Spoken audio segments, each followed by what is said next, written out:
你好，欢迎收看《新闻面对面》，我是谢仲。来，一开始为你介绍今天要请到的特别来宾，左边第一位台北市议员林亮君，五哥好，大家晚安。台北市议员苗博雅，大家好。前民众党中央委员张应山，五哥好，大家好。右边为你邀请到台北市议员钟小平，大家好。资深媒体人邵逸夫，大家好。立法院荣誉顾问 ，Thank you 哥陈柏惟马上赶到现场，跟大家一起来讨论。好，那你一定会关注到今天的股市到底怎么样？那川普还是一直不断放话，4月9号就是明天。那明天关税开始实施，一定不会手软，他一定会一直坚持往下走。那当然你会关心的有很多事，一善最重要两个，第一个，这个关税战对国内对我们到底有什么影响？今天当然股市还是跌，现在突然发现跌个700、900点。你突然觉得不算什么，因为昨天看到那2000点以后 ，OK， 但跌势趋缓。可是大家就在讲，到底对国内会有什么影响？这是一个。现在全球最关注的是美中现在是对干上了，没错，老共一点都不放。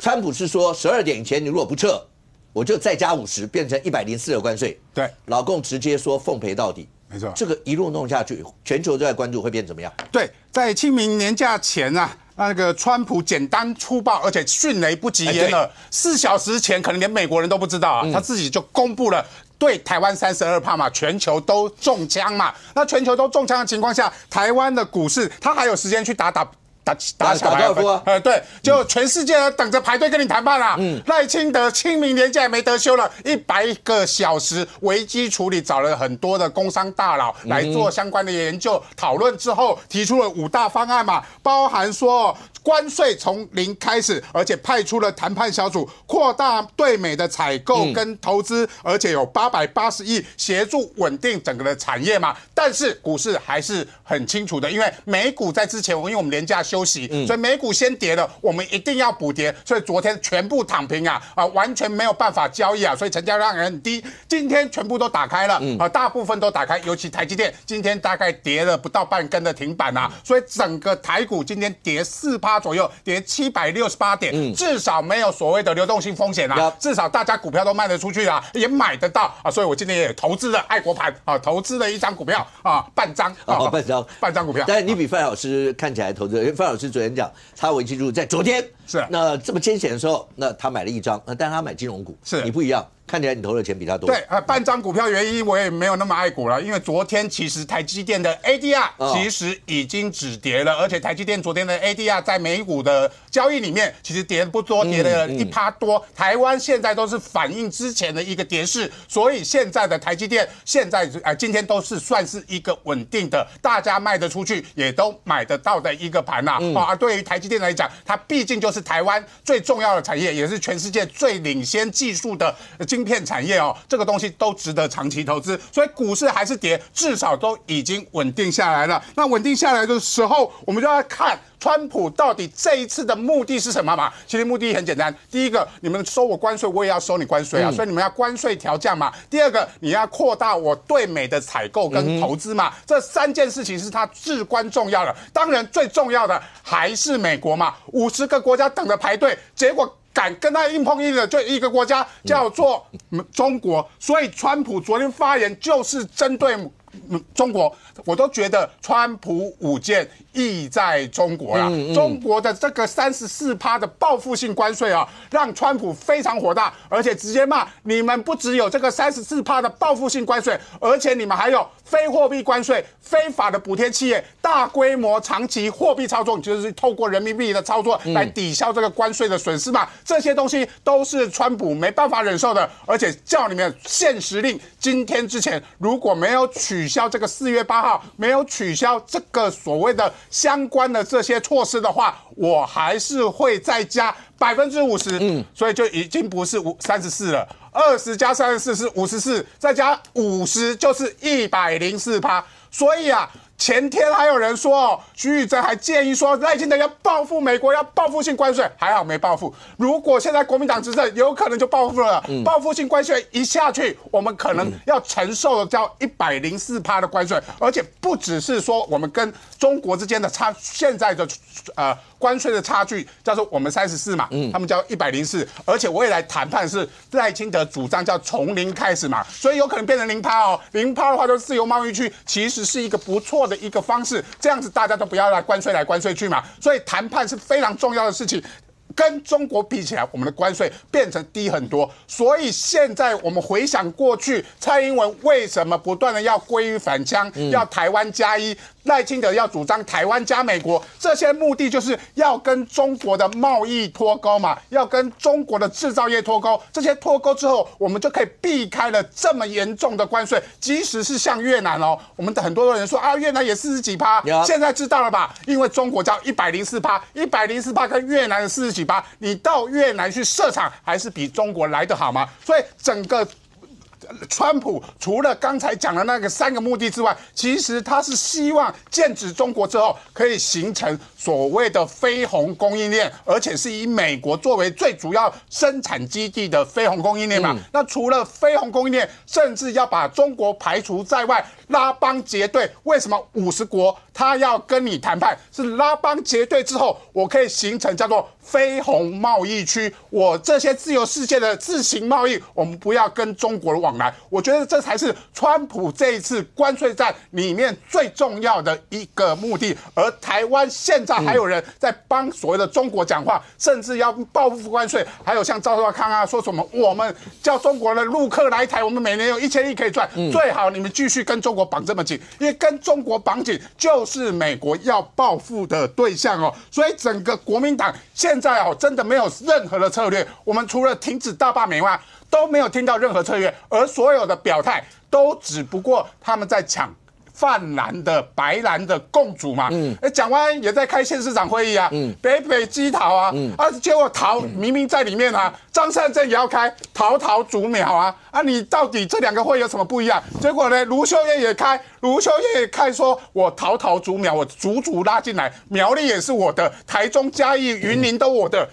这个不是在抢泛蓝的共主吗？但是至少我要肯定卢秀燕，其他人开完会有讲什么吗？没有。但是至少卢秀燕今天他说，立法院要立即通过880亿行政院的这个相关救市救产业的一个特别预算，这个东西必须透过立法院来通过。而卢秀燕至少非常清楚的焦点知道，这880亿是救命钱啊，一定要国民党的立院来通过。我希望国民党其他人也可以配合卢秀燕的这样的呼吁，在立法院里面不要再乱了，不要听从傅昆萁所说的，还要台积电、联电来报告，才要去赴美投资。我跟大家讲，如果真的要共赴国难，不是学傅昆萁那一套，傅昆萁那一套叫做共产党跟傅昆萁就是国难，不是共赴国难啊。所以卢秀燕今天的建议，国民党人要听得下去。整个立法院如何排定议程，把相关冻结的预算解冻之外，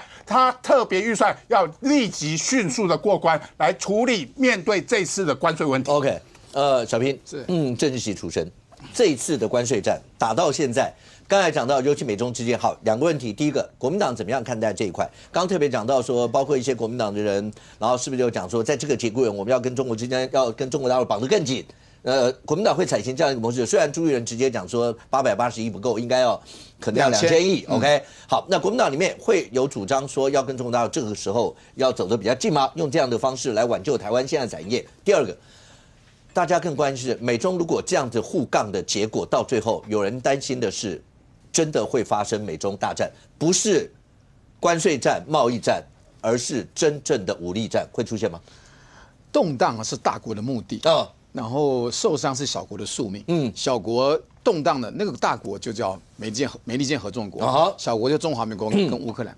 我回忆一下，乌克兰那个时候啊，出了一个泽伦斯基比较亲美。一直给他塞两说你也可以加入北约啊，你安全啊。结果有没有加入？没有。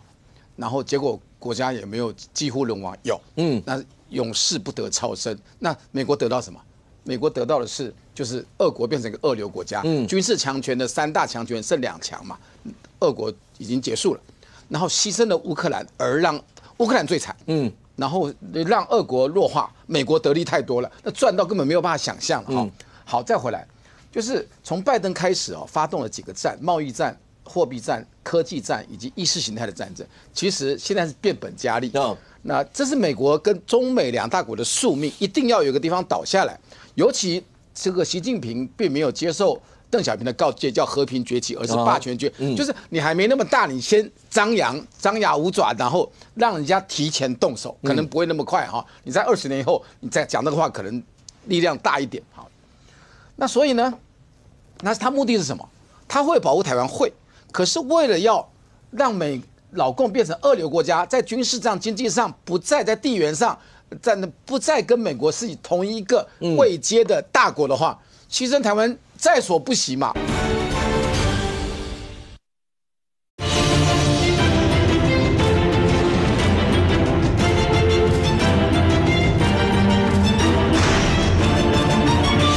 他会保护台湾会，可是为了要让老共变成二流国家，在军事上、经济上不再在地缘上，不再跟美国是同一个位阶的大国的话，牺牲台湾在所不惜嘛。请问你，我们执政党恨不恨、讨不讨厌老共？讨厌。然后喜不喜欢美国？还爱死了。那结论，他对你有多好？好，我再回来，我们的贸易顺差是第一顺差国家。那是美国740亿，老共700亿。美国现在一直成长，我宁可台积电不要去，台积电去2奈米、3奈米，给了辉达，给了苹果，在民间它不需要你了。好，那第二个呢？我们派了200个工程师到 Intel，他的目的是干嘛？我要满足辉达，我要满足你看军事用的晶片，它不用你台积电。好，第二个呢是什么呢？第二个就是它民间的2大的产业以及民间不管辉达不管苹果，它先满足了，它对你台积电依存是下降的。那第二个呢？他终极目标是除了对台积电依存减低以外，他要把 Intel 救起来。你以为去了1600亿美金啊，5兆台币，刚开始啊，你今天 Intel 救起来以后，台积电还有什么用？这个后面的后果大家想一想，你对美国这么好，他这样对待你，好听话从关税0开始，那你谈个8%回来嘛？你谈25就祖上积德了，我跟你讲，不，25还是受伤很重，我相信去谈会比34。我宁可拜托啦，你认为，因为这个国家它也不是生产，工会难管，然后每天搞房地产，搞次级房贷，搞高科技，没有人在做实业了，所以要全世界供应它。好，那我就请问啦，你去谈的话，能谈什么？那什么样的结果说虽不满意，但勉可接受？我们就跟着卢秀燕讲，我们继续如果这种2000亿、880亿继续支持这个赖政府等等。国民党会支持这个？我们不会那么，我们不是，我跟卢秀燕都不是那么那种深蓝到那种，就是拿刀就砍了，还是讲点道理，3分道理在前面。那请问，在座可以回答，谈怎么样？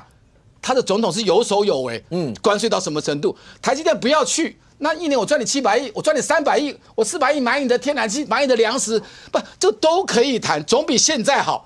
你700亿你赚他的，然后他还是给你34%，台积电还是要去，那我们全盘皆输，那可能引起打仗，我们怕，我们也担心了。OK， 三哥，现在看起来的话，我们真的只能够在这些做这样。刚刚小平的意思就是讲说，那我们到底能谈出什么？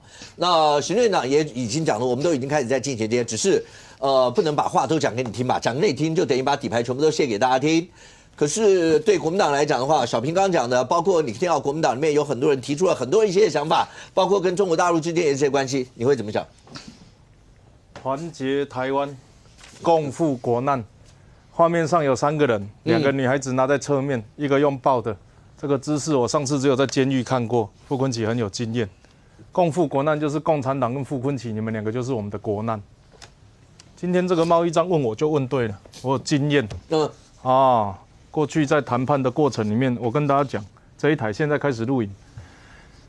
今天大家都知道的32%怎么来的？1100减400，我们跟他们买东西，跟他们跟我们买东西，差700。那他不是开64%吗？除以2，那表示他们的底线是多少？是700的1半。也就是说，你要么拿350亿来跟我买税，要么拿350亿来跟我买货，那就讲完了。那所以谈判的底线在哪？很简单啊，怎么可能会读不懂？读得懂，但是故意要作烂，故意要国难，故意要怎么样开放中客，这就是国民党的战术啊。都不用到很深入18层呢，第2层就好。关税算出来64除以2 32%，本来差700亿除以2 350亿，350亿可以买什么？买军工业，买生医健康保健食品，买这个能源。我告诉你，物件通买那唔买？可以啊。那你说美国欠我们吗？美国应该要让我们这样子每年赚他700亿吗？美国没有欠我们，美国也没有欠全世界，这才叫做以台湾主体性来思考嘛。我不是因为我过于依赖美国，所以我要跟他变成他的附庸，我们要成为他的伙伴。这在赖清德的发言也很清楚的讲到啊。那如果要我推测接下来谈判的进度跟结果，我们其实啊要知道这个关税贸易战不是4月2号开始，更早一点是今年的2月3号。大家有没有印象？美中加墨4个国家的这个关税贸易由美国川普所提出来的，那个不是中加墨受伤那个连美国自己的产业都会受伤。当他要克墨西哥200%关税的时候，我自己的汽车业也会受伤，因为我给他们代工嘛。所以在这样子的冲击一下，那个叫做怎样？你叫热身关卡。用芬太尼边境管制来做这个题目，但实际上在测试的就是对美采购跟对美贸易。那测试完成之后，请问一下，你知道加拿大跟墨西哥后来受到什么样严厉的制裁吗？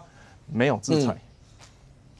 2月份宣布，2月3号宣布，3月4号的时候，美国说，因为他们2个有来跟我谈，所以我们继续这个豁免。然后说我们再豁免1个月看看。3月4号讲，4月2号的时候宣布全新的关税，等于前面没有发生。在第一次谈判，全世界只有一个国家中弹，就中国。因为在第一次美中加墨4方的这个贸易协议的时候，只有中国嘴硬。好，那接下来逻辑很简单了。我看到很多数字，看到很多的这个分析都会讲6月前是否能够脱离关税，就是关税会不会抵定？为什么会有这2个月的限制？其实就是从热身赛那2个月的周期来推。所以你要知道，现在川普在做一个同心圆，有些人的解释是选边站，我也同意。第一圈就是在4月2号公布，5月2号到5月10号之前，已经跟这个美国有默契的，包含日本、台湾、越南、印度。哥伦比亚这一些跟美国这个在贸易上比较紧密合作的，它应该会在第一圈，这个叫 VVIP。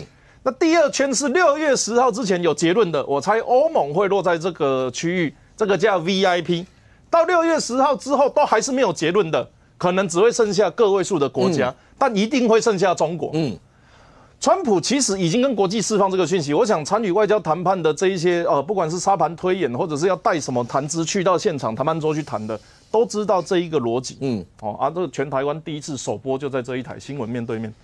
那接下来的问题就是，中国要不要进来当 VIP 嘛？就只有这个，就只有这个结果，就这个结果是未知的，其他的差不多在路上。2个问题，第一个，如果这样的话，像你刚刚讲，可以分析的这么简单，小平或国民党。朱立伦他本身又是会计博士，他们难道不知道这些事情没有必要搞得这么复杂？甚或像莱茵，譬如照他们讲说，这时候这是开放陆客最好的一些时候，难道他们不知道这些吗？第二个，如果老共看起来，因为你可以想象，像共产主义之下，那习近平，如果你照他，不管是 VIP 还是或什么，小平刚才讲，他不可能会低头，不可能，不低头的结果，会不会到最后有人担心的是，当内部万一他也压不了的时候？那贸易战如果大家都受伤，如果老共那边受伤以后，他只有一条路，就是对外去减低对内的压力，那就可能会变成战争的行为。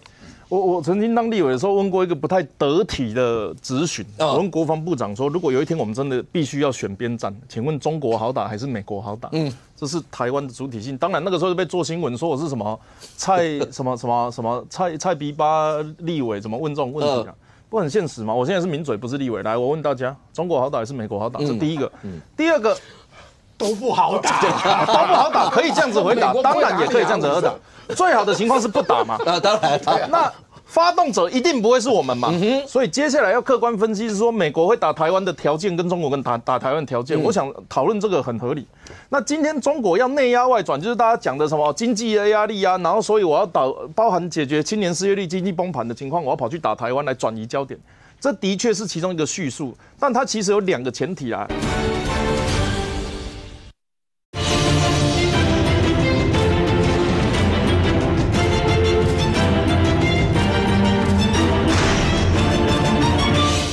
这的确是其中一个叙述，但它其实有2个前提啊。第一个，台湾人厌战然后怨降的情绪很高。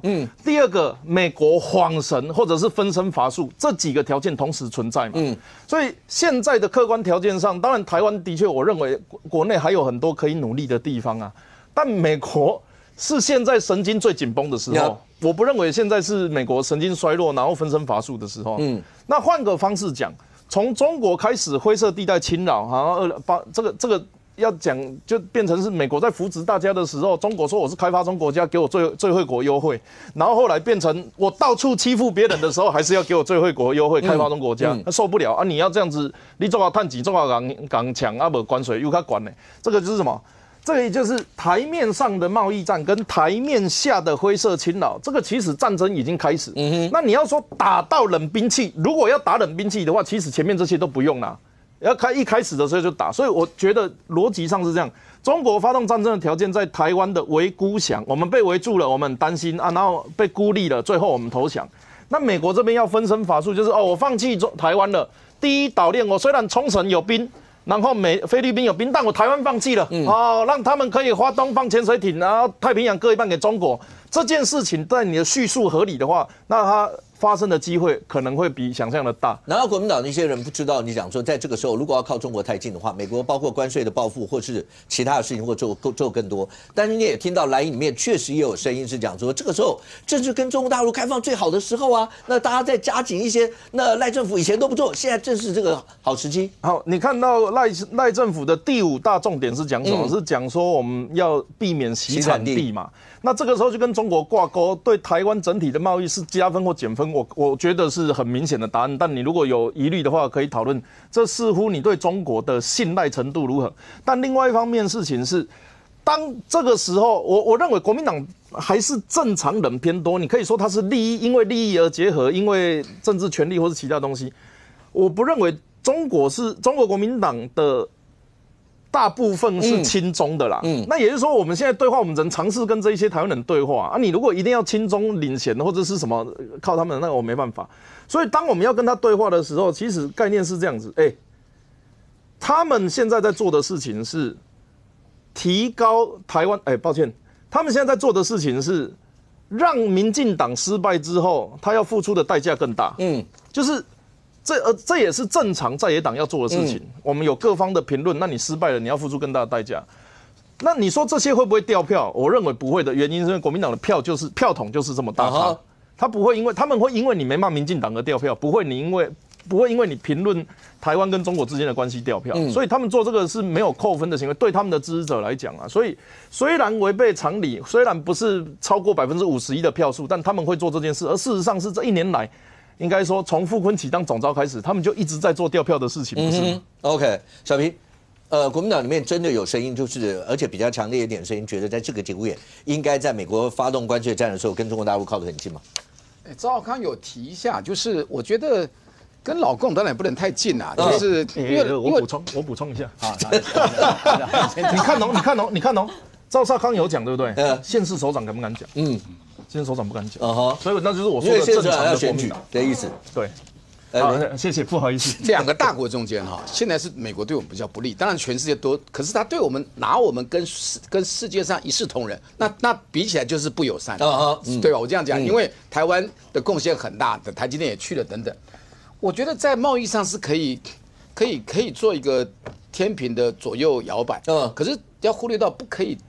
对我们的主权是有所动摇啊，这个我想这是中华民国主权是放第一。第二，然后呢，那我们陆客开放的话，开放来，那也要赖清德肯。我觉得赖清德不会肯。我记得我们前一阵去那个富国岛，然后那个我们就跟他们聊天呢，他们导游都认为说，其实已经趴在地上了旅游业，因为他是那个赖清德对政策等等。好，第二，我们1年我们大概这样。马英九从陈水扁到马英九，对大陆这一块，以前就是0嘛，开放以后一年大概最巅峰可以赚到4、5千亿，国内旅游也4、5千亿。好，然后这4、5千亿跟我们到美国去1年赚他700亿，而因为关税加，我们的什么纺织厂啊，还有我们的机械啊，然后工具啊都撑不住。我觉得那是概念是不太一样。我们需要钱，可是这边也需要救。所以就会有赖清德讲说，我们这个救市啊要880亿，然后我们朱立伦加码2000才够。那这个是因为对于整个对美贸易里面的等于就这些中小企业的钱，现在是重中之重。然后我们现在这个时候跟老共能够友善，希望他进来，当然还卡到赖清德政府，你能不能团进团出等等，我觉得可以思考啦，可做起来有它的一定的难度。我的看法这样。阿苗，你会同意刚才那样讲法吗？没有，我觉得现在的状况是说，美国他一口气对全世界讲好听叫广发英雄帖嘛，讲难听叫地图炮啦。好，无差别攻击。那就是说前几天其实大家就讨论过那个公式了嘛。但事实上，那个公式合理或不合理呢，根本不是现在谈判的重点，因为美国就是全世界最大的客户。你的客户对你开价不合理，你是跟他说，哎，你这样子不合理啊，你算是错了，你要改啊，他也不会改他的开价嘛，对不对？你真正重要关心的是你要解决他关切的事情，这才是决定你到底是伙伴还是竞争对手嘛。那现在中国的态势其实很清楚，中国的态势是，他想要借着这一次机会，去怎么讲呢？美国他这一次先不计得失啦，总得失那之后再算。但是有一项肯定是在流失的，就是世界其他国家对美国的信心嘛，对不对？这包括川普常年的好友金主，他都讲了，商业的核心在信心啊。这一次先不管谈判的结果如何，至少大家的信心一定都动摇，因为信任的建立是一辈子，但是信任的破坏是一下子，真的是这样子。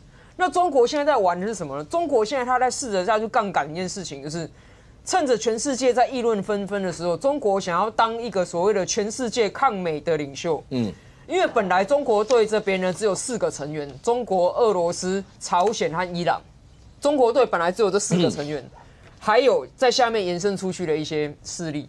那现在中国他想要扩大招募，他想要看看说，有谁在这个信心动摇的时刻会脱离美国队加入中国队，这是中国要的。所以为什么他会这么硬说我马上报复你34%，然后川普 po 文说那我再大你50%，他就说那我也大你50%。为什么一直这样叫牌叫上去？因为中国现在要的，他要的不是降低关税，他要的是成为抗美队的领袖。这是中国要的哦。共产党的思维，我觉得大家要了解，共产党根本不在乎老百姓死活，因为共产党就认为说中国人民受得了嘛。之前共产党的高干甚至都讲过啊，这个西方世界对中国有一个评估是错的。西方世界都觉得让中国的经济压制住之后，中国就会受不了，就会去跟西方谈。其实错，因为中国百姓的耐受力远比你们想象的高多了。你想没错吧？中国的百姓真的可以一天只吃1碗饭，隔天还照样工作啊。但是美国人行吗？现在中国共产党的心态是这样嘛，所以他当然会这样叫牌。那台湾现在处在美中这两边，美国是美国队长，中国要当抗美队长。如果这时候台湾自己决定说好，我对两边都没信心，所以呢，我两边都不要过于相信，我觉得这还算是理性。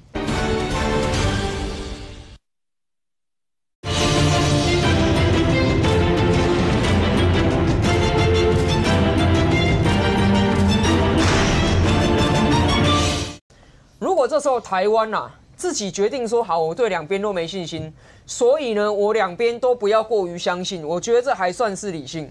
但最不理性是什么？最不理性是，那既然如此，我靠到中国那边去好了，这是最不理性的。当今天中美在互轰的时候，你如果自动靠到中国那边去，那你不是被美国轰到的几率提高吗？那大家去想一件事情。中共对台湾每天开共机来，每天开共舰来，持续对台湾文攻武吓超过70年，现在快要到80年了。台湾倒了没？中国对台湾围台军演的时候，股市还是在那，大家信心都没动摇。可是美国川普开一个记者会，宣布34%关税，台湾的股市虽然中间几天假日嘛，一开盘马上10%下去。那我就请问，你看到这个局势？还不知道美国跟中国哪个对台湾比较重要吗？你看到这个局势，谁不知道美国跟中国哪个对台湾比较重要？那你今天宁可去靠一个即将被美国制裁超过100%关税的中国，还说那我们跟中国更紧密合作啊，我们找这个中客来啊，更不用说包括了这个徐宇珍，在事件一开始4月3号，川普一宣布，他马上说赖政府要对美抗议，甚至进行报复。我现在看到说不就还好没听你的，如果听你的，现在我们已经一起被加50%下去，而且所有谈判都中断了。我并不是说要无条件相信美国，其实台湾没有必要无条件相信任何人，因为川普是美国优先嘛，但台湾是台湾优先。那在以台湾优先的立场下来看，现在最重要的是，第一个，短期内我们希望4月9号，这时间能不能宽限？如果时间换取空间，更多的谈判可以进入细节，那对我们有利。那就算不能宽限，我们有没有可能去缩短它执行的时间？赶快把这个谈判完成，因为我们要比较的哦，各位，我们要比较的其实不一定是要把它降到0%谈判成功，我们只要比日韩、越南、菲律宾、泰国还要低，或跟他们一样，基本上我们就可以保有我们原来的竞争力嘛。所以这个时候再去讲说什么啊，美国发动的这个关税门槛要靠中国去解决，我觉得这是对经济学完全无知，但我不认为国民党对经济完全无知，因为国民党以前是靠着主打国民党懂得搞经济起家的。我不知道，难道这10年下来，国民党就把经济学都忘了吗？还是说其实国民党他们自己也知道，他们只是借机在胡言乱语？实际上，如果他们执政用这套方法搞下去的话，那我们台湾现在是更惨而已。阿苗刚刚讲那个是，你有没有听过一个熊跟2个猎人的故事？然后2个猎人碰到熊，然后大家都觉得一定要跑，然后有一个猎人就开始在那边绑鞋带或什么，那个叫你这样跑得过熊吗？没有，我跑得过你就好。OK， 那就是我们跟其他国家比较那个相对竞争力的那个问题。但如果真的讲，我讲上公，2个经济学人说。因为川普这样，他没说他胡搞瞎搞了，但意思也差不多了。他说你这样弄下去，会让中国再一次伟大，会变成这样一些结果吗？那对于国内来讲的话，当然执政党就是民进党嘛，总统就是赖清德嘛，那行政院长就是卓荣泰。碰到这样的事情，一定是所有的，不管是正面的、负面的，你一定都要概括承受到，你就是要去面对这些事情。但是对在野党呢？那为什么国民党提了一些这些东西，也会被大家拿出来，也会被讨论，甚或被海 K？ 为什么？第一个，先倒回来讲在野党啊。你说在野党可以说，我教你3招：罢免川普、复议大法官释宪，不必谈判，罢免川普，霸占白宫。这我们蓝白在野党讲出来的话，一个在脸书，一个讲。而且还在大安区的立委讲，你不觉得？对，总统府前副秘书长，你不觉得他们现在是当美国国会议员吗？要弹劾总统吗？哎呀，那边美国也是要弹劾，那你是美国国会议员吗？还是你是什么军方吗？霸占白宫攻过去吗？你说讲这种话，现阶段关税的问题，你从股市的崩盘到中小企业开始喊我被停单开始，它是一个多严肃、多严重的问题。欧盟敢不敢报复美国？欧盟敢哦。但他也要说，我们一边谈一边一定报复，因为我欧盟的市场大到你美国要不要跟我对抗，我还有筹码哦。加拿大实施300亿加币的复仇那个关税，报复关税，大概6000多亿台币。但美国喊停，那加拿大也喊停，不要忘记他们有美加墨协议。他们基本上还有一些产业的保护的协议在那边，台湾有没有？台湾有没有？所以有一些东西不是嘴巴说说而已啊。你从这一次国民党到关税32%开始，一路到现在，我觉得最麻烦的一件事是，你还在告诉人家，你还在蓝绿对抗，你还在政打之师，所以在谈大罢免，你不是在谈。国家现在面临的问题摆在第一位，集思如何思考。这是第一次。你刚刚讲的那一段是说，像朱立伦他们是有讲说，已经碰到这种状况了，难道你们还要大罢免吗？那赖总统是不是应该要停止大罢免，然后大家一起共赴国难？你的意思说，国民党他们根本不应该提这一块，就直接把包括经济上的大家一起在立法院的去讨论这一块就好了。国民党应该回去先思考一件事情：我们怎么会面临到大罢免的灾难？不是就你在国会搞出来的吗？不就你们伟大的总召搞出来的吗？你现在国难，现在你把国难跟你们引爆的党难，你要合在一起谈吗？你要合在一起谈。你讲这个时候可不可以对着钟小平？钟小平，因为你对我讲，我也不是国民党的，你对他讲好。那你现在讲这么多，其实国民党是一次契机哦，没有，国民党是一次契机哦，你可以不要去谈大罢免，你举出实际上面政策880亿不够的地方，应该增加什么什么什么什么，让大家觉得有道理。朱立伦不是说2000亿吗？朱立伦不是说2000亿，他也说停止恶斗，不要恶霸。就你们动不动就要把政党的利益也要挂在里面谈干嘛了？你不要忘记一件事，不怕我们对国家比较好。经济选民，股票族，39、35岁到45岁、55岁加计的重要经济支持者，都在看，因为会不会影响到我？影响什么？你国民党如果这时候聪明一点，是我不跟你罢免，什么我绝口都不谈，不然一个说880亿不够，应该要增加200亿，一个说880亿是大傻逼，到底哪一个对？党主席大呢，还是党团的书记长大？因为那个步调乱到让人家讨厌，你能不能一致去提出一个看法？其实你说。卢秀燕召集了那7个县市长，总共8个，事后发表了7点声明。其实我看了7点声明啊，其实内容也没什么啦。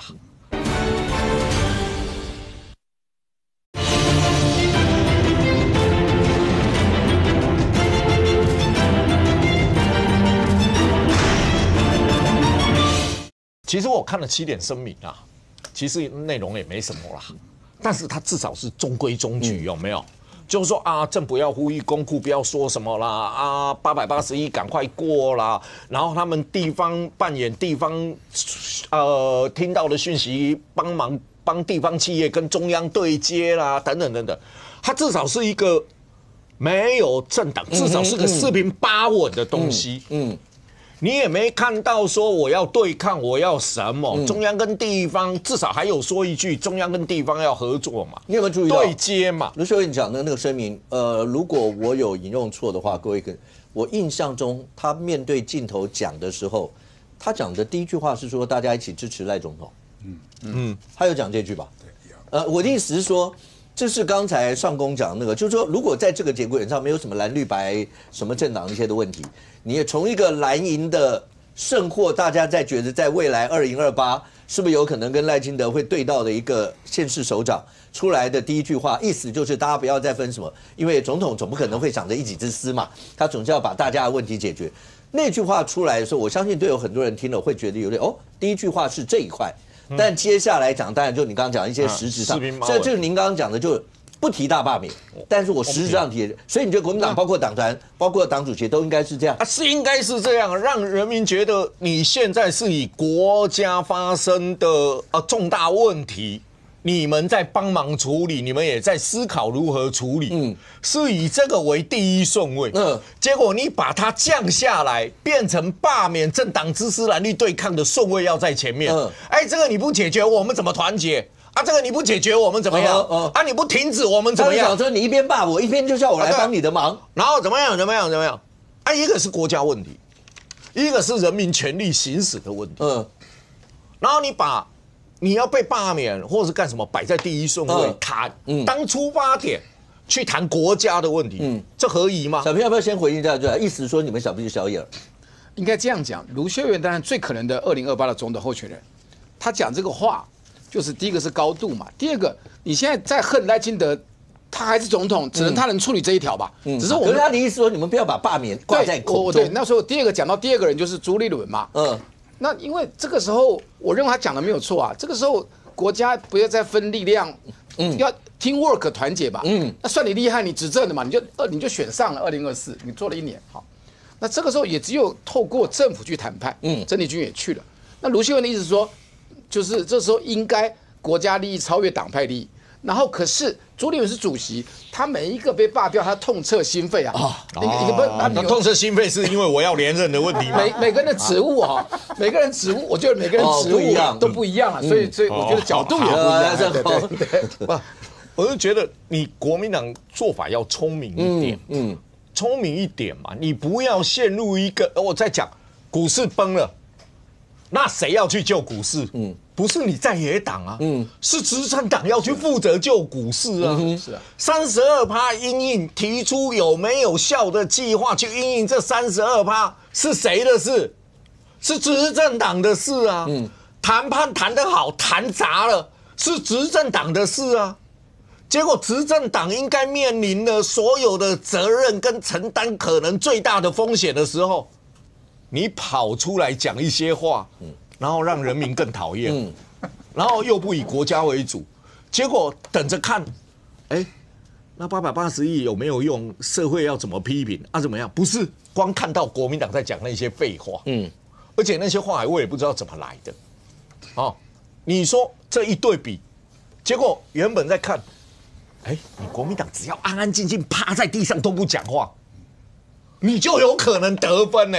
结果你们偏偏讲话失分，这真是我只能说一句话：起一个笨字了得。我还能说什么？当然，川普回过来不讲你们了，骂太凶了，累了，讲川普了。当然这是骂凶一点哈这是经济学人的2个版本啊，一个是我们看到这个红色帽子是亚洲版，另外一个是应该是欧美版啊哈。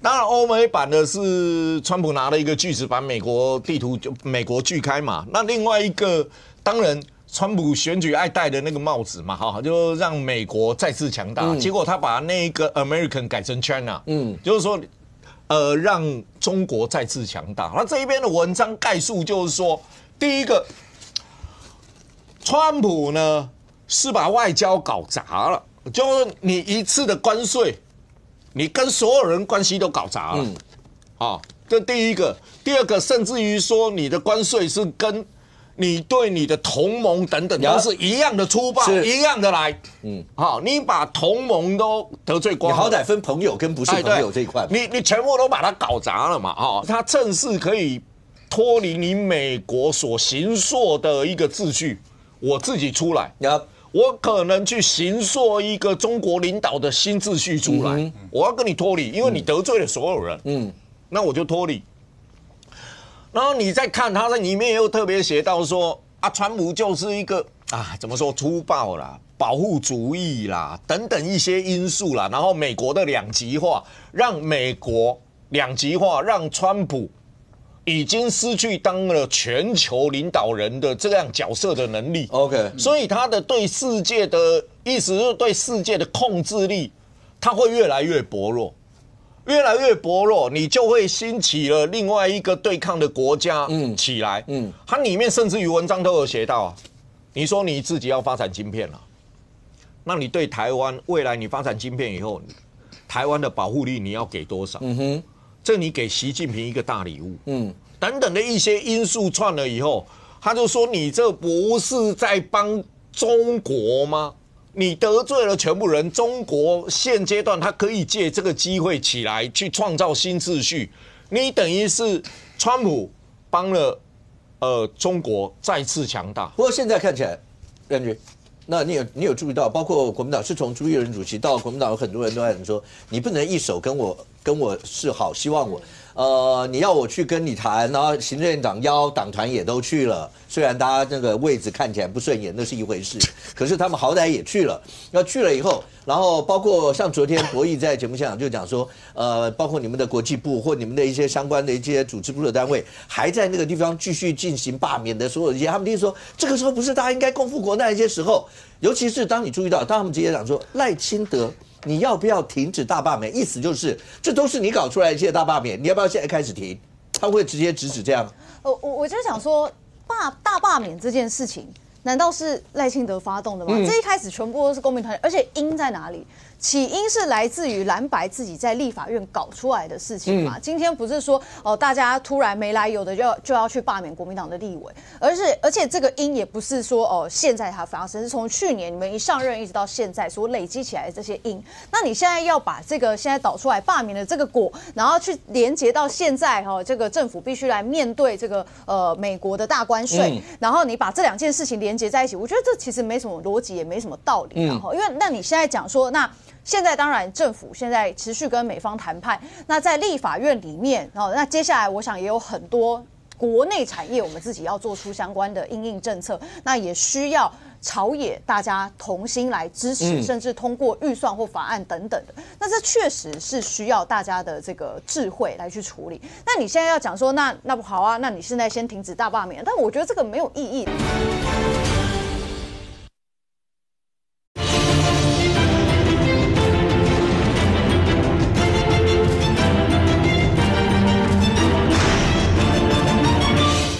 确实是需要大家的这个智慧来去处理。那你现在要讲说，那不好啊，那你现在先停止大罢免，但我觉得这个没有意义，就是你不能去抹灭掉，因为这是公民已经愤怒到一个极限，你不能去抹灭到去年你们在国会里面的这些乱象，所以这两件事情完全是分开来的，你把它连在一起，就我觉得刚刚一夫哥其实就已经讲了，就是说你要把这个现在我们国家所面对到的经贸巨变，把它拉到跟你自己的这个政党你这些立法委员的生死存活，把它拉在一起，你是把整个格局降下来。亮君可不可以问一下，你自己在地方跑，你有没有扣打？这个中央就说绝对不够，拜托大家扣打什么3成？我跟你讲啊，3成我讲3成如果按照我的话，这个大概3000份左右。那3000份，王宏威总共要多少？要27000到3万议员3000份哪有够？我们这边目标跟中国关税一样，104%，持续努力。你自己在地方这样跑的时候，那包括这一次整个关税战出来以后，有人会讨论说，这个关税战出来以后，对于所谓大罢免要连署，你想想看，光股市跌成这样，一定有很多人他就比较关心股市，或是刚讲到说，如果像现在已经有传出来有一些产业，它是不是有可能包括要裁员？已经没有订单这些，他会不会就比较关心他的生活的问题？对于在大罢免这个的热情上面或各方面，会不会有一些影响？我觉得其实反倒没有这个影响，而我现在发现说，因为这个这一波关税的问题，然后国民党这些政治人物出来回应，其实反而又让新一波民怨又上升。对啊，因为大家就会觉得说，你怎么在这个时候去谈说台湾应该要重新跟中国来建立经济更紧密的经济关系，或者是开放中客来，或者是大家去思考说，我们现在应该要更强硬的对抗美国。那其实反而让民众觉得说，拜托，10年前大家在讲服贸协议的时候，我们就是希望保护自己的这些产业，我们希望自己台湾产业走出自己的这个一条生路，不要跟中国绑在一起。当时我们10年前做了这个决定，到现在我们面对关税的时候，其实是一个很好的契机，去开启一个台湾在国际经贸上面一个新局。因为川普他这么做很简单，他就是一个字，就是大家来跟我谈。就是说，他现在第一波这个数字全部撒出来嘛，但是我觉得很明显的就是他要逼每一个国家跟他谈判。那在这个谈判的过程当中，台湾取得了一个筹码，不再受制于其他国家，而是台湾自己可以去跟美国谈判。所以我觉得这个是一个台湾的新局跟契机。那在这个时候，国民党的这些人出来再去讲说应该要报复，然后要跟中国一样要硬起来，然后跟中国重新建立起这些观光关系，然后去发展中国市场，这会让大家觉得说，哇，就反而会更加的害怕，或希望说，那现在的赖政府持续沟通的状况底下，这样子蓝营还在思考这种事情，还在思考重新回到中国市场，其实大家会害怕的。所以反而最近这几天签署的人又增加了没有减少没有因为我觉得没有因为股市的影响所以反而是增添更多的柴火。Thank you， 可不可以问一下？在每一个大罢免跟这件事情之间的关联性以外，每个地区，因为现在大罢免就是各个立委的一个选区，大家在看嘛，包括第二阶段有哪一些立委已经过了50%以上，甚或对啦，因为叶元之就是过了90%，那是最多的那一趴。但几个最重的地方，一个是花莲。最重的是指立委本人呢？不是重要性。我想说，如果最重的应该是嘉义重要性 OK。那另外一个是你为什么听到那个罗廷伟他讲说，那个如果要是被罢掉什么什么一家7口，那你会这么生气？为什么？罗廷伟跟叶元之被我归类在跑很前面的选手OK。第1、第2名的进组但是要评论他对国家大事来讲，要放在第2趴。我先讲，国民党会被罢免。跟我的状况完全不一样。国民党罢免我的时候，严宽罢免我，纠众霸凌我啦哈。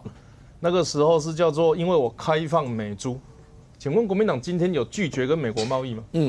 如果国民党拒绝开放美猪是他们的党纲，是反美是党章的话，他有拒绝现在继续对美加大投资贸易，他们没有。所以民进党在做什么？跟美谈判，预防中国，包含越南，他们可能会对这个中国的金属加关税。那第三个才谈，甚至我坦白讲，我认为民进党不好意思说了，我觉得他们现在好像这几天好像比较少谈罢免。国民党在干嘛？你有感受出来吗？我认为有这个感觉了。国民党在干嘛？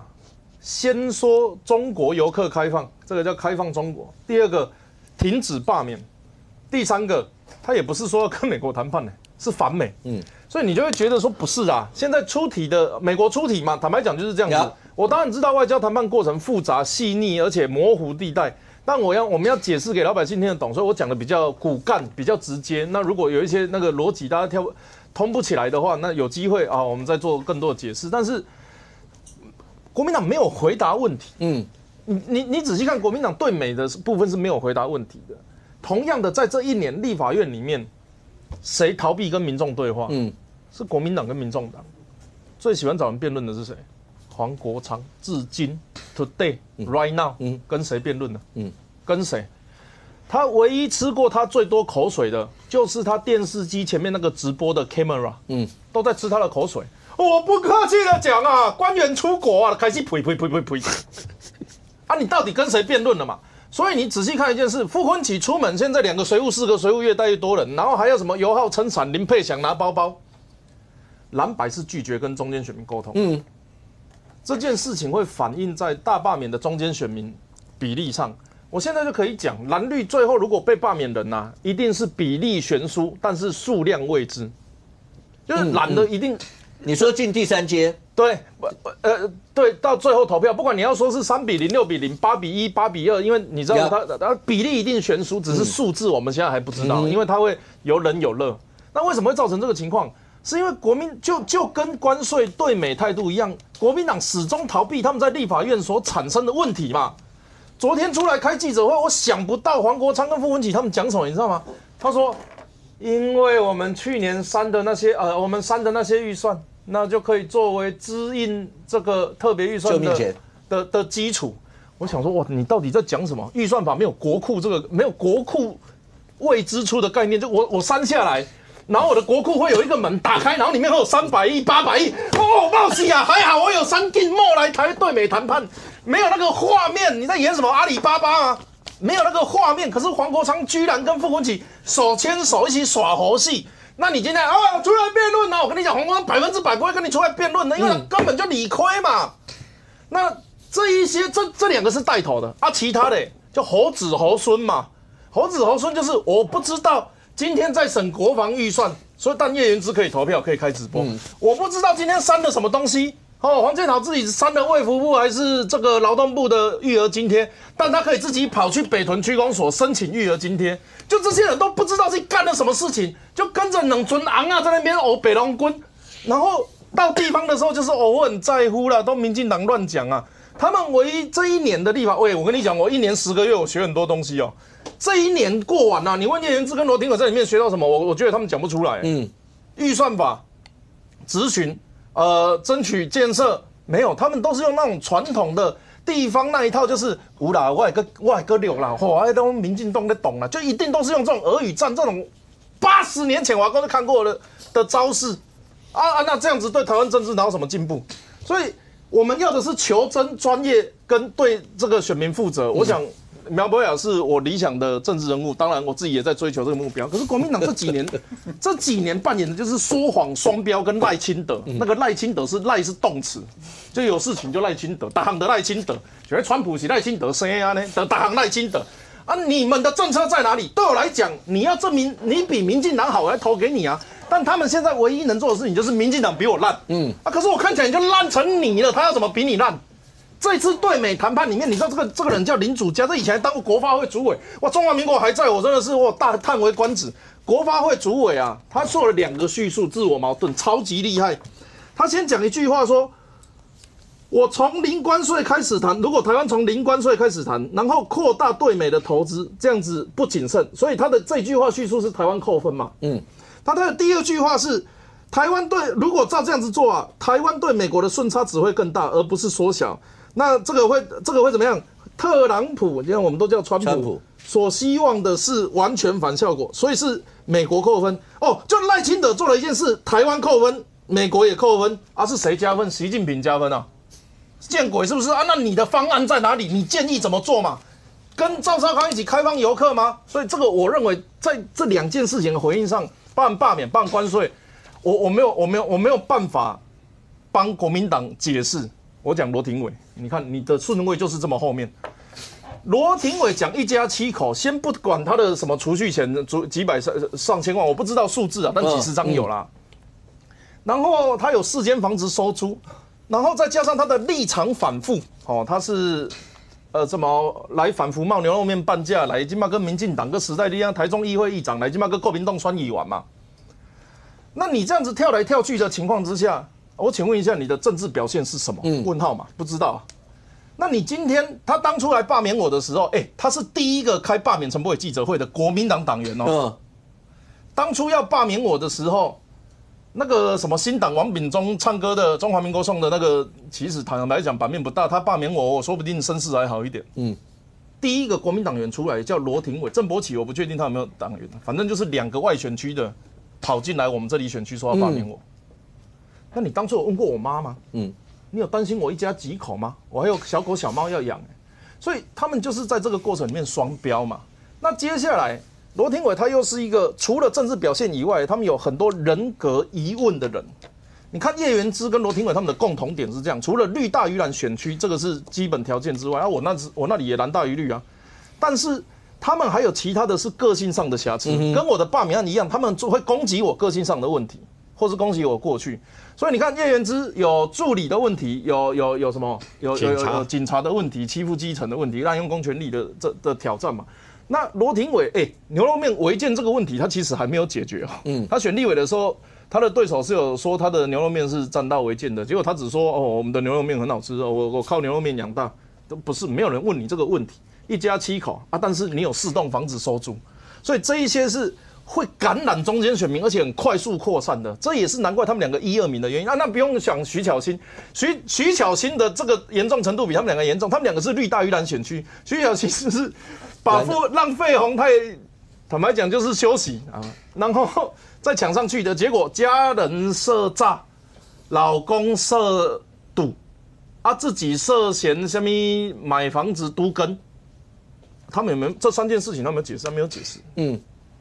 所以打到第2阶过去之后，这种人格特质的东西会传播的非常快。这3个会是前3名，一定其来有致的。这专业分析哈。小平，国民党基本上会拒绝跟中间选民做这样一些沟通嘛。刚刚讲到，其实罗廷伟这些有人讲说就是用苦肉计啦，就卖惨，用这样一些方式。可是这样一些方式在现在这个罢免通吗？能用吗？应该这样讲。那罗廷伟甚至傅昆萁之前他们现在都没那么重要。现在是美国搞帝国主义，你怎么回应美国？好吧，现在这个比较重要吧？不讲他们来回击版面我觉得是苍白无力的。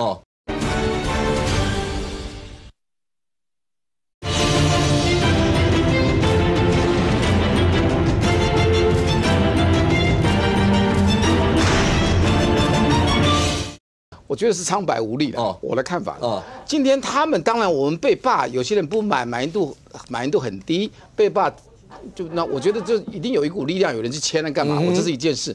可现在罢免重要吗？现在罢免不重要所以你觉得民党根本应该就把这个停掉？当然应该停掉啊。可是他们刚刚不是讲说这是2回事？刚刚你看，包括你旁边的邵文夫就讲了，他觉得这根本是2回事啊，根本就不应该把它摆在这讲。那是2回事，可是那个一个心态，他那个36年郑南榕过世，我们也很难过嘛。可他就去了嘛，4月8号。前几天，对。然后他还在操作意识形态嘛。他还在搞一边一国嘛，赖清德嘛，那他还在碰到美国，他不敢说话。我没有说你要讲狠话，可是他事实上是不是帝国主义？当然是，谁可以否认？钟小平讲这是不是帝国主义？他对全世界都搞帝国主义。赖清德总不用对着镜头先说美国这是帝国主义，所以我们马上50%加上去。就心里面就在讲，也不要讲，我来讲就好了。这就你讲，不，你总要有态度嘛。那你好，不管怎么样，今天国民党的支持者也还是很多稳定而温和的支持者。你现在什么都没做，而且你完全从名嘴到民进党到官员到赖清德，没有一个人骂美国人川普嘛。我不必你有我有骂啊，你不必去像那个什么，像习近平跟他对干啊。可是没有，你根本没有表态嘛。你可以讲说我们可以谈，可是美国有美国的问题，你知道美国1年5兆的外贸。然后怎么样的？然后3.2兆是叫进口出口就2.8，哎，3.2减2.8才4000亿美金，这么大的国家有这么严重吗？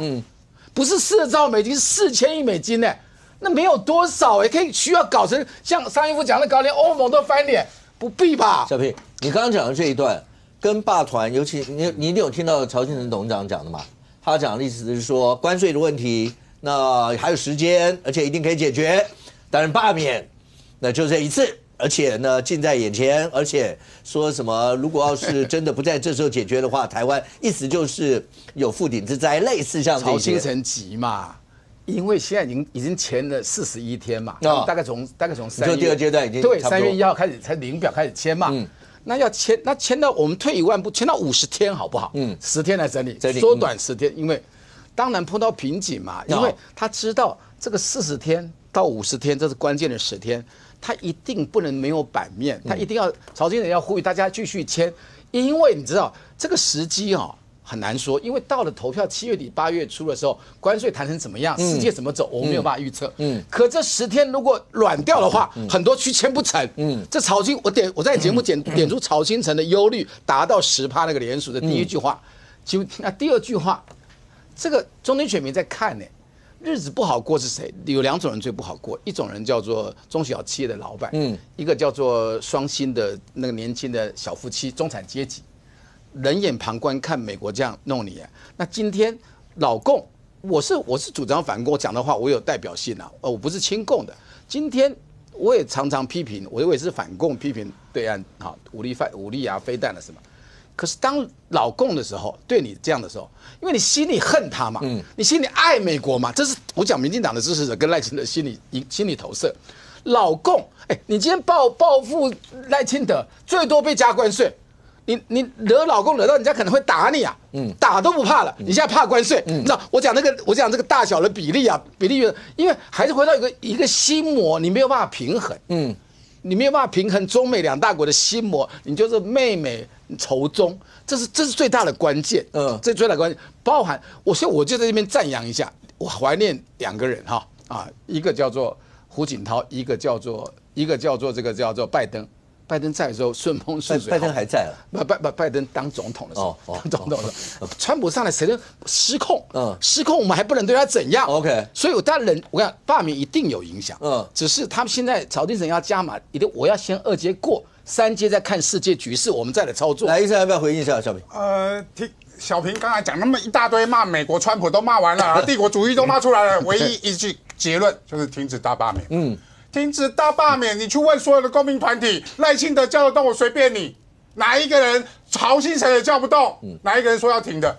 有一个人可以叫得动啦，要停止大罢免，只有朱立伦罢无4歧视叫得动啦。国民党罢免绿委的，国民党叫得动，这些公民团体，赖清德、赖主席。叫不动，因为他们都说那民进党是我们侧翼啊，不要说侧翼那么难听啊，至少是后盾而已啊。他们往前冲，带着民进党的支持者往前冲之后，现在民进党只不过做他们的后盾，协助他们所有的组织系统的签署，因为所有的支持者相关的人，你如果去做调查，有3成人说愿意去支持2阶段联署，3成等于是什么？3成就是我们民进党，他们民进党的支持者啦，不要说我们，他们民进党的支持者，虽然我以前也是民进党，都要签呐。只不过我什么时候去签，谁来服务我签，谁来教我怎么签，我要交给哪一个我信任的人。亮君为什么1万份104%，他自己说可以达标，为什么呢？因为支持者都要签呐。你可以签1万份，真的吗？他只要签1万份，你不是要签2万份啊？你的目标，我的意思是说，这个对他们议员选举啊，这些支持者都要签，他们给人家做好服务，不就是对他们明年的县市议员的选举都有帮助嘛？所以为什么说这件事情是叫做民进党的支持者推着党部、推着党公职往前冲，跟国民党相反？国民党我还要帮钟小平讲话嘞。整件事情如果是一开始 C 队出来签就好，现在会有那个李孝亮的问题吗？根本不会嘛！怎么 A 队 B 队，结果 C 队现在还是凉在那边啊，还是没有出来动啊？结果现在朱立伦喊大罢免要停止，他们4个人今天竟然公布记者会说我们2阶段要签3万5，3万5怎么签？找钟小平签啊！你们不是要停止大罢免吗？结果你们还是要继续2阶段要签。我直接讲了，他们现在陷入这个司法问题，2阶段会难度很高，因为本来要提供名单的一些里长，现在都不敢提供嘛。提供名单不是叫你们去抄的呢，我也相信黄旅不是叫这些年轻人去抄的，但是为什么会那么多的死亡联署？就是年轻人乱搞嘛。年轻人乱抄之后，抄出事情了，推给钟小平，这合道理吗？这节目更新一下，那个更正一下，不是清宫，是清宫的下面的1-2个年轻人。我直接讲，这些年轻人名单给你，是不是叫你们一户一户去拜访完签嘛？我就讲我们那个民进党的公职人员是怎么签的。苏治芬。当过县长的人，我做过他的幕僚，非常清楚。一婚林吼，那个组织叫做米乱，什么叫米乱？周亮君就知影，米乱意思就是我大家大户拢熟悉啦。你去就开冰箱，讲要啉茶，要啉食物件，你就知道他跟这些店家、跟这些所谓的家户是有多熟。他一户一户签，光1个月他签了7500份，是家家户户入户入心呢。他还在担心呢，说每天晚上我只要多签2份，看到人我就叫他签，这样签出来了。人家当过县长，你们年轻人抄一抄就想要打算数。钱拿了，抄一抄就算数。人家县长是这样一户一户拜托人家去签出来，现在签出7500份，丁学忠那一区60%，这个是民进党的公职啊，是被民进党的支持的热情号召出来，因为他们不做不行，而且他们是咪挪到家家户户去找人出来签。因为刚才因为我有看到国民党的那些包括青年团体有发表声明，他们没有拿到任何钱，也没有这些钱的一些问题。可是一正。你现在户籍在花莲对不对？对，花莲现在状况到底怎么样？因为花莲我就讲对国民党来讲重中之重，那可是花莲现在也等于被民进党视为是一定想办法要拿下来的一区。那当议长张俊发了那些声明以后，对，当然媒体上有所谓的什么蓝营人说他不过就是个议员嘛，那这些词好，可是你自己在花莲，你的感觉现在怎么样？张俊议长当然不只是议员嘛，我们上公就最清楚啊。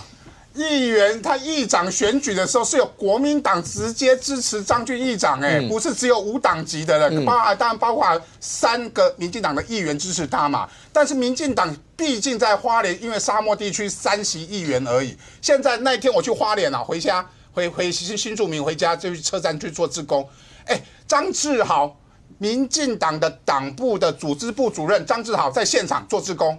他为什么进驻在那边？而且不只是已经1天而已哦，他已经进驻1个礼拜，而且他跟我讲说，他要进驻到联署2阶段完成1个月。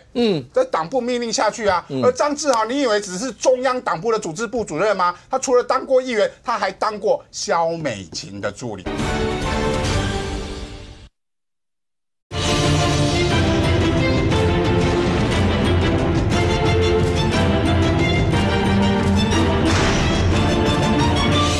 党部命令下去啊，而张志豪，你以为只是中央党部的组织部主任吗？他除了当过议员，他还当过萧美琴的助理。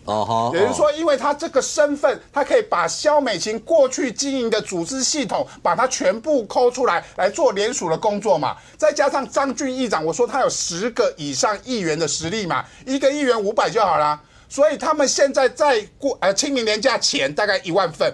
现在这几天清明连假返乡人潮很多，他们签到快15000份。如果再加上民进党的整个组织系统的一个动员之下、联署下，我觉得2万份达标不是困难啦。张俊当然是那个最后的保险嘛，你要有大概5000份左右的未来要候补的补名单的部分，如果要补的话，所以张俊议长也会协助。我就听到地方盛传呐，是人家跟我公民团体跟我讲，是所谓的魏家贤。魏家贤虽然现在在台面上没有出来，但是他们已经动员底下的里长开始协助联署，甚至已经交出2000份进去公民团体了。也就是说，公民团体现在在花莲变成是一个蓝绿的一个平台，这个平台让蓝绿愿意支持去罢付。我要讲的是张俊、魏家贤也好，他们才是在花莲正统的正蓝军啊。傅昆萁是2022年随着同舟计划进来国民党，进来之后就把这些正统的国民党赶出去嘛。所以为什么现在花莲这么热，而且非常2阶段有可能达标的原因在这里。OK， 张总，你可不可以解释一下张俊的实力到底有多强？因为当有人讲说他只是一个议员，其实昨天博弈也讲，再怎么样这个词都不应该在这个节骨眼上出来，因为你是要降低第2阶段一定是降低仇恨值嘛。谁都知道，当你把我讲成这么小的感觉的时候，当然议员也不小，可是我明明是个议长，你就说我只是一个议员而已，或者怎么样，那我就让你知道我的实力到底有多少，会不会出现这样？对啊，他只是一个议员，只不过击败了国民党提名要选议长的人而已啦。当初你想啊，当初总共连报备加上国民党籍整个包括张俊以外，有5个是投给张俊，5个投给张俊。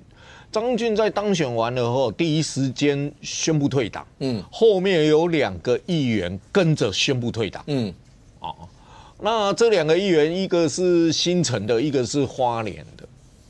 你看张俊一登出来以后，一位无党籍杨华美，他也是花莲市选出来的。OK， 他是第一时间，张俊一表态以后，他第一时间就出来到火车站什么号召联署的人。因为张俊，其实张俊的影响力也不需要把他看得太大，好像议会好像什么无党籍什么他都可以指挥，也不到达那个地步啦，也不到达那个地步。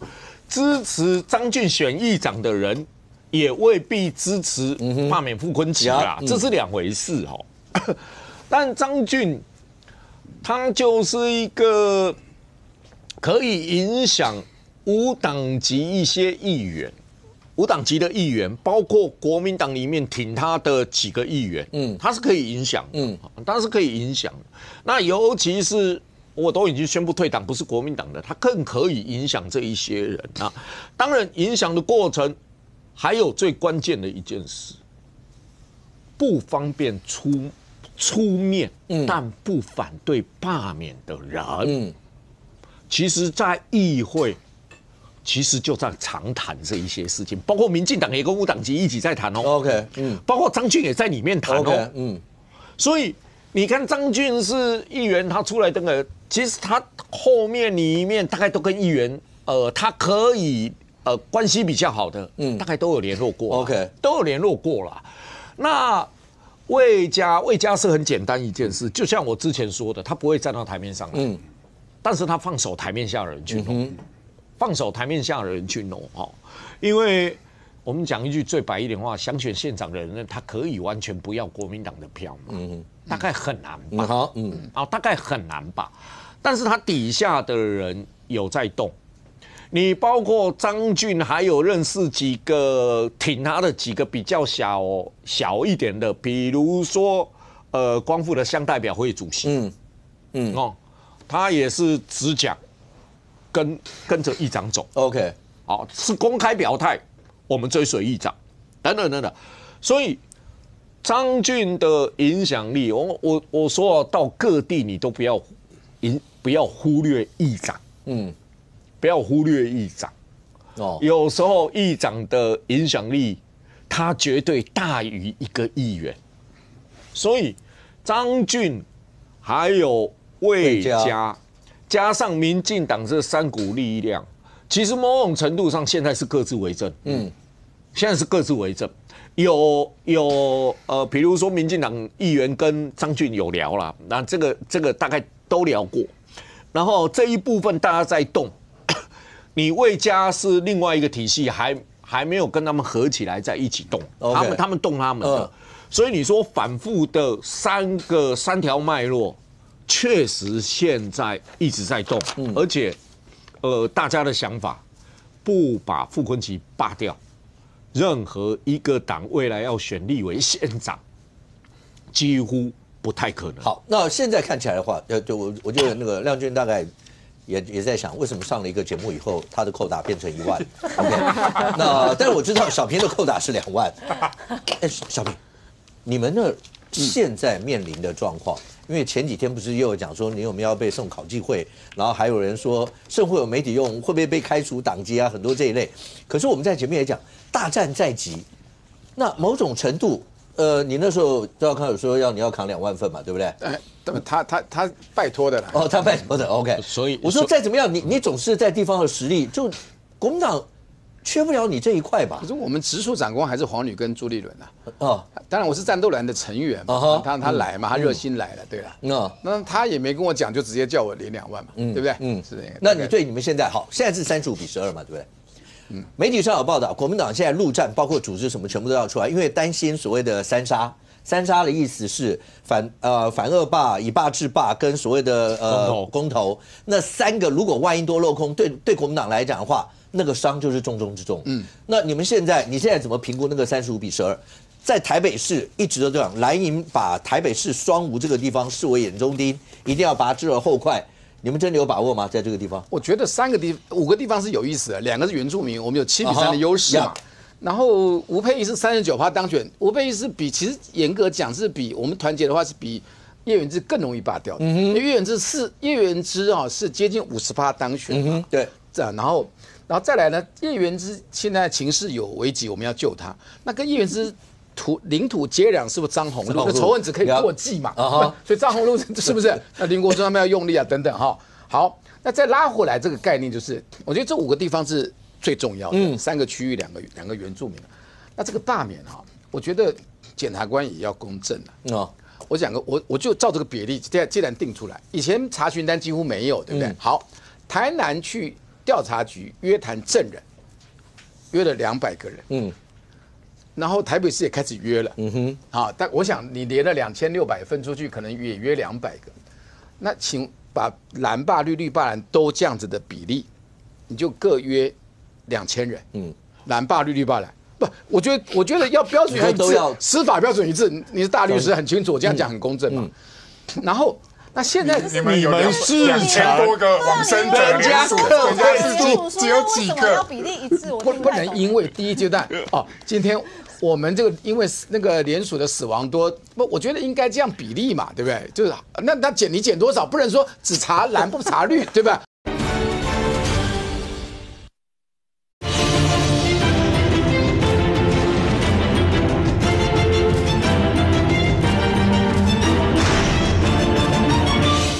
我觉得应该这样比例嘛，对不对？就是那你减多少，不能说只查蓝不查绿，对吧？好，可以降低这可以跟关税一样，我可以，反正中选会都送了嘛，中选会反正都送了，都送。好，这第一个。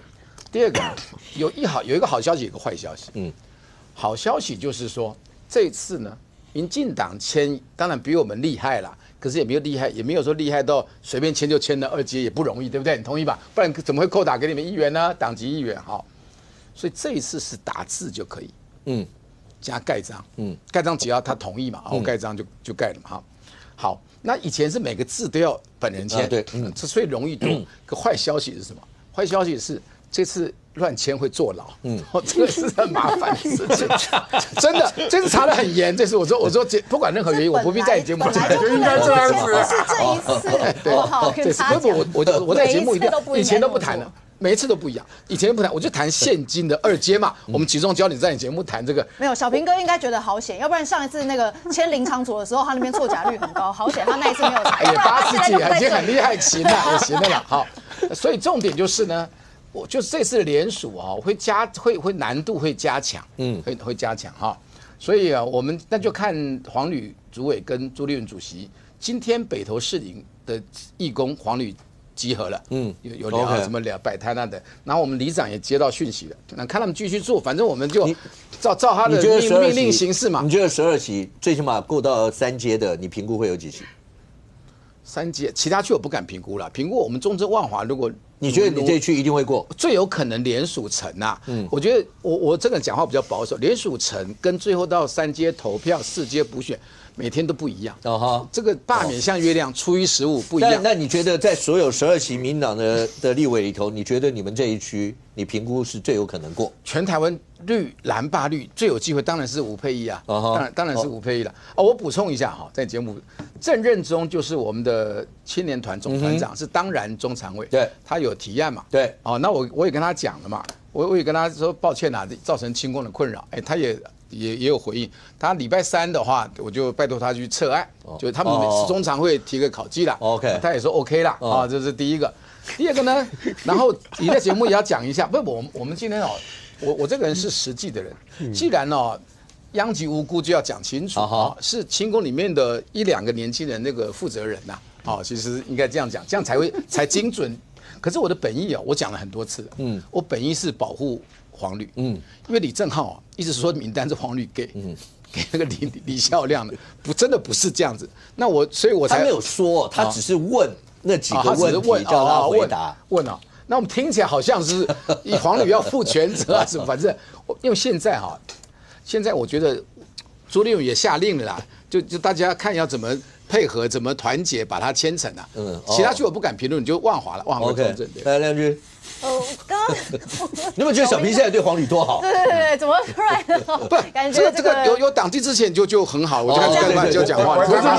有党纪之前，小平讲一句话，其实他除了帮黄旅，还帮李孝亮。因为你不应该叫一个年轻人扛下所有的责任，这个是一个党应该要做到的事情。整个党国民党没人做这件事情，我只看到钟小平做这件事情。小平哥感动了哈，看他但是我刚刚就想说，你说小平哥说在绿委里面12席，当然现在其实当然党部现在因应这12席接下来的这个守护我们自己立法委员行动，接下来也会有目标。那你当然要去讲说是不是中正万华最危险？当时因为这萨卡都的状况底下，也确实你要讲说沛忆在这个地方的这个票数或者是比例，他得票。确实，你相较1对1，那确实是有差的。但是问题是说，你在这一波，你到底罢免有没有道理？人家就是说，你罢免吴沛忆的道理跟理由是什么？那上一次小平哥讲了一些理由，就立刻被大家吐槽嘛。所以我就说，你这些理由要讲得过去，要有逻辑。那你这些罢免绿委的行动，它就不会单纯只是反制而已。你要有理由、有道理。那再来就是说，现在其实确实进到第2阶段的，我们讲说第2阶段差不多是最后阶段的尾声了。那最后的这将近2个礼拜的期间，其实就是要冲到这个破法定的这个门槛之外，还要达到预备的份数，因为你有可能有错假的，然后你还要再补件等等，所以你一定要提早收更多的份数。所以现在其实真的全部的罢团包含像我们中山北松山的王宏威的这个罢免团体，他们是直接用派报投递的方式投递到家家户户，然后还附回邮信封，将联署书直接送到家里去。因为很多的民众其实第一个可能不知道现在第2阶段正在联署，第3个就是说他觉得。我到底要去哪里拿联署书？我不知道有点懒惰。但是联署书寄到你家的时候，你就有这个动力，就把它交出去就可以了。那再来就是，当然我们自己刚刚突然不知道为什么变成1万粉所以这个我昨天也去这个我们大直的一个社区追垃圾车你怎么没有贴恐龙装？对恐龙装，李亮君已经压力大到他穿恐龙装因为要罢王龙嘛，要罢免王宏威，所以我还穿恐龙装。昨天还去追垃圾车在大直这边，其实出来倒垃圾的人这些效果其实也蛮好的。因为真的是大家，我在录影结束之后，也还要再去这个摆摊联署，所以最后的这个阶段，其实我觉得刚刚大家讲说，是不是现在到第2阶段末期，大家有点消退，或者是因应现在国际局势，然后或者是有很多人已经都签过了，现在是不是消退？我觉得没有，反而在最后的这一个阶段的时候，再次催出来的其实是那些原本还在观望的。你们那一区，你觉得会过吗？2阶？我觉得这一区就王宏威了。对王宏威，因为我觉得他是仇恨值比较高。好，那再加上他之前挺这个雅雅巫统的言论来说，我觉得很多人是不能接受，而且确实也有很多的中间选民跟偏蓝的选民是看不下去的。所以他们是有出来签。那如果这样的民众他都出来签的话，那恐怕2阶达标，甚至进到3阶投票，他被罢免的几率就很高了。没有，因为现在刚刚讲说数字是35-12，所以蓝绿之间都会出现攻防的一些的状态，而这个攻防就像刚刚讲，当这次关税的问题的时候，朱立伦喊说，那你们要停止大罢免。但当他们要罢别人的时候，他们也不能手软要不然，因为但这2个某种程度是会有点矛盾，可是没有办法。它就是这么矛盾的存在的这些情形。国民党还有一支友军，就是黄国昌，民众党。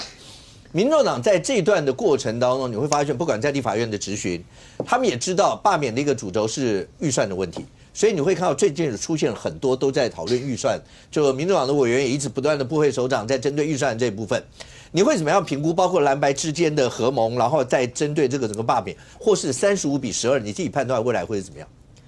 这个现在35-12哈，然后大家在签第2阶段嘛。那我想国民党如果说开放用抄的话，那其实12的2阶哈也不见得说真的太难过哦。现在不会吧？因为前面查成这个样子，不用抄的会真的会出事。对啊，要一个一个去摆摊。因为接下来几天可以观察说，到底国民党能摆多少摊位出来。我觉得国民党这些青年军的问题就是在于说。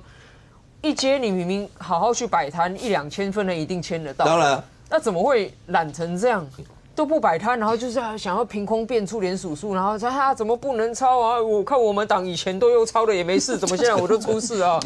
这个对于政治太天真了哈。那现在我想在场的亮君等大家都很清楚哦，这个上公有去签第2阶段联署书嘛？那个民间团体那个摆摊那真的蛮累的，而且那确实。联署书不是随便一个人今天来报道说好我要来当志工，我路过坐下来马上就可以帮他填。那中间的所有的志工训练，然后还有包括你的个资要怎么保护，你联署书要存放在哪里，这些如果你都没有规划的话，哈，光靠国民党1阶段那些就是，好了，他们的选议员预备青年军的话，那个2阶很难成了。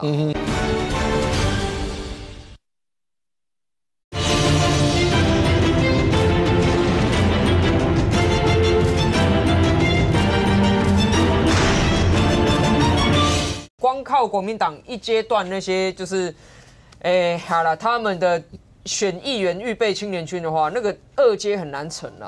所以关键还是在于朱立伦到底要不要让国民党各地方党部动起来，这是关键。因为地方党部的这个资源是掌握在朱立伦手上啊，他一定会想要让他们动吧？这个因为如果要是都没有过，对国民党来讲，12席立委如果到最后到第2阶进入3阶是0，朱立伦面子怎么摆啊？这个面子问题哦，我觉得还是里子比较重要啦。他里子也不会伤啊。他现在罢这12席，如果2阶推到过了，那3阶投票他怎么办？刚才这个小平说哈，罢免吴沛忆啊是最容易罢掉。那如果是这样子的话，我看国民党12席都会挂。因为以吴沛忆来讲，虽然他是第1届当立委没错，可是他在当立委之前，他已经当选2次的市议员。而且呢，他非常早就直接回访了，在那些联署书还没被抄完的时候，沛忆就直接回访地方。然后他在中正万华，我必须说吴沛忆是比较不是那么典型的民进党人，所以他在中正也是有票。然后再加上在万华，其实万华的民进党并不弱。所以如果国民党锁定他觉得最容易罢掉的是吴沛忆，那你更不用说其他那11个。那到时候这个东西他会一阶一阶来。现在是民团的35席跑在前面。那么这个国民党12现在才开始准备要起跑，所以他们不会同一天投嘛，对不对？然后中间还会卡一个什么？中间我还会卡一个朱立伦要弄的那公投2大公投，那我请问你，这个1、2、3这3个打下来，你觉得朱立伦真的有觉得他1年之内要打这么多仗吗？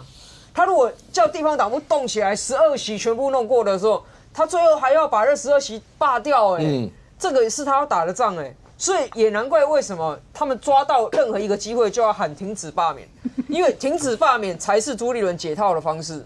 所以川普关税他也要停止罢免，好，那也许这个改天寒流来他也要停止罢免，任何事情他都会把它连接到要停止罢免嘛，哈，这个是以国民党来说，我觉得现在最大的困境就是他没办法从这些立委的问政成绩来说服大家不要罢免。因为说真的，如果你要停止罢免的话，你做得好，自然这个罢免的火就会熄灭嘛。因为一开始的时候，这个火其实你说民进党要怎么点燃罢免35席的火，很难啦。过去国民党也多数过，可是，在马政府时期，国民党立法院是过半啊。那个时候民进党有能力发动，我光靠一个党发动35席罢免他吗？没有办法，因为这一定是民气走在前头，民怨走在前头。那其实这个关税事情，我坦白讲，对国民党来说，它本来是一个很好的政治杠杆，可以让国民党挽回一些国人对他的信心。怎么做？这关税影响很大，大家这2天只看到股灾啊，可是股灾那是市场信心动摇出现的，后面的连锁效应才是真正我们最担心。首先，第一个信心动摇之后，第二个大家会问说，关税导致全球贸易量减低的话，会不会物价会上升？因为你不能透过进口去输入一些比较有比较利益的产品嘛。物价上升是一回事哦，会不会更惨的是？台湾，我们以出口导向的国家，订单变少。最近你有看到一些新闻啊？这个关税风暴来袭，我们的传产、我们的中小企业，现在有一些都已经接到美国的客户说：“我跟你订的货先缓一缓，因为大家在看嘛，这34%到底真的会不会下去啊？到底哪是不分产业别，还是有特定产业别啊？大家在观望嘛。所以说这些传产啊，那美国的客户喊卡说先不拉货的时候，哇！”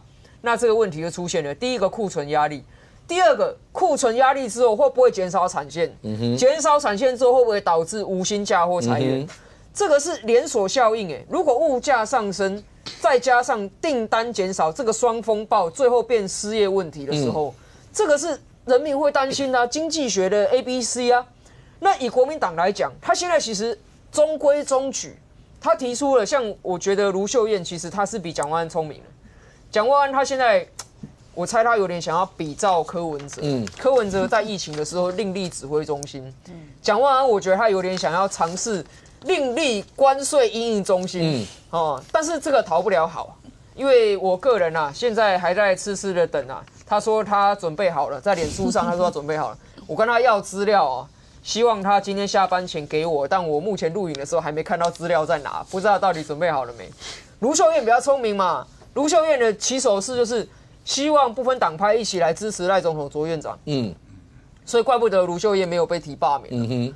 你说这个35席蓝委傅崐萁，如果他现在起手式，他说好了，这个我傅崐萁是国民党总召，我呼吁我们国民党的委员，这时候不分党派来支持赖总统、卓院长。议员是不是得救了吗？对不对？徐巧芯如果他就说我平常都反对赖总统、卓院长，但是现在不分党派，我们支持赖总统、卓院长，他不得救了吗？那你这么可以得救的方法，你为什么不去做？你国民党的这些所有的智库，能想到最好的方法，竟然是建议要报复，事实报复，报复川普。然后你国民党所有的智库能想到最好的方法，难道是赵少康丢出来说，不然叫中客来观光吗？就其实川普他的这个无预警的全球地图炮，本来给国民党一个反罢免的出口 ，OK， 但是他自己不把握啊。那你只有嘴巴讲说，我们希望停止大罢免，如果不然的话，我要罢你12席。其实这就是一个政治口水的喊话。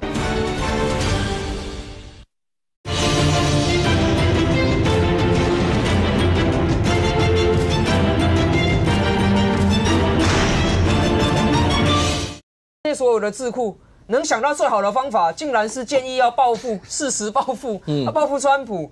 然后你国民党所有的智库能想到最好的方法，难道是赵少康丢出来说，不然叫中客来观光吗？就其实川普他的这个无预警的全球地图炮，本来给国民党一个反罢免的出口 ，OK， 但是他自己不把握啊。那你只有嘴巴讲说，我们希望停止大罢免，如果不然的话，我要罢你12席。其实这就是一个政治口水的喊话。我现在看起来，上哥，白银在这个大罢免里头，包括刚刚讲到关税来了或什么，你也看到黄国昌第一个时间也讲说，大家要一起共赴国难，要什么什么。但你真的觉得到了立法院，包括后面假设预算进来，然后包括要不要解冻，要不要所有这些的时候，你觉得他们态度会怎么样？我觉得如果是特别预算的话，大概应该不敢挡，没有人敢挡吧？应该不会挡吧？甚至于朱立伦说2000亿，那如果真编了2000亿，要不要挡？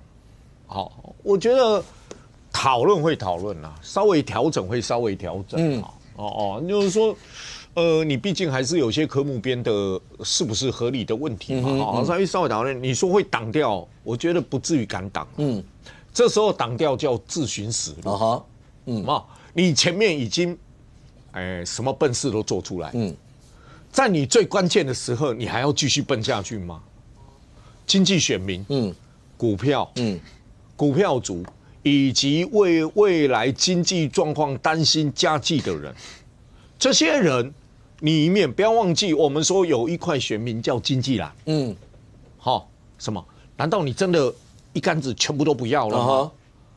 我觉得党是不太敢挡了，党是不太敢挡了。可是蓝白之间如果这样的合作下去的话，你觉得能够大家，因为一定会有人把这个跟2026摆在一起看，就是如果要这合作的话，对2026白营是不是能够跟蓝营之间能够先谈好？大家，我现在挺你大罢免，你未来2026好歹也要让我有一些生存的空间，会办到吗？现阶段关键在于黄国昌在叫，当然是国民党没有一个人能做主张，因为接下来党主席要选了，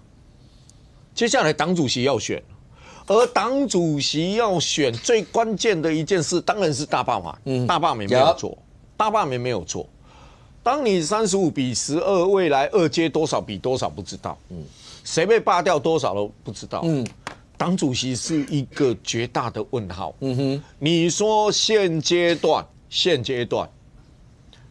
朱立伦敢去承诺任何事情吗？其实你认为黄国昌在罢免这一局真的很努力在帮忙吗？你检视回去过头到现在，然后办了几场宣讲，还跑到高雄，然后高雄国民党又没有人，又没有罢免，然后板桥那一场又搞得乱七八糟的，然后等等一些问题，然后到现在为止。黄国昌真的有什么具体的行动？在帮国民党吗？小平有没有传授 know how 给你？know how 我觉得应该 know how 重要，更重要是一笔一画，一个萝卜一个坑把它牵出来，我觉得陆军比较重要了。陆军我们陆军你们应该比他们强太多了吧？当然嘛，他本来万华那一场来就是希望能够。他以为空军可以主导罢免联署，尤其2阶、3阶是空军，我完全同意。3阶他们的票也重要，可是2阶真的要一个一个签出来。来，最后30秒，你觉得蓝白合作呢？未来？我觉得黄国昌一直以来都在算那所以他也很聪明啦，所以他怎么样算他可以取得最大值？我认为在现在这个时候，他一定会说我们一定会来帮忙国民党，但是同时他要保留他中间选民的弹性空间。有些可能就觉得说为什么要搞罢免？那所以他一定还是有这样子这一类的支持者，所以我觉得黄国昌他就一直以来都是这样，非常的。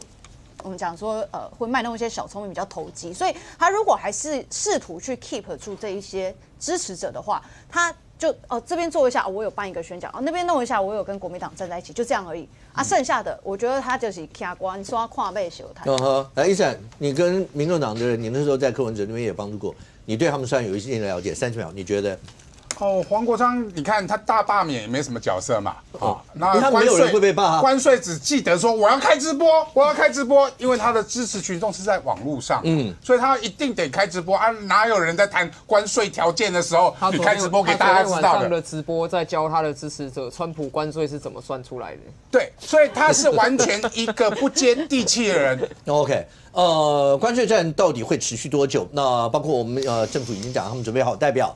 当然现在也有人在美国那边接触跟接洽所有的一些相关的一些事宜。未来这一仗，那往下走，包括对明天的股市到底又会怎么样？我们大家拭目以待。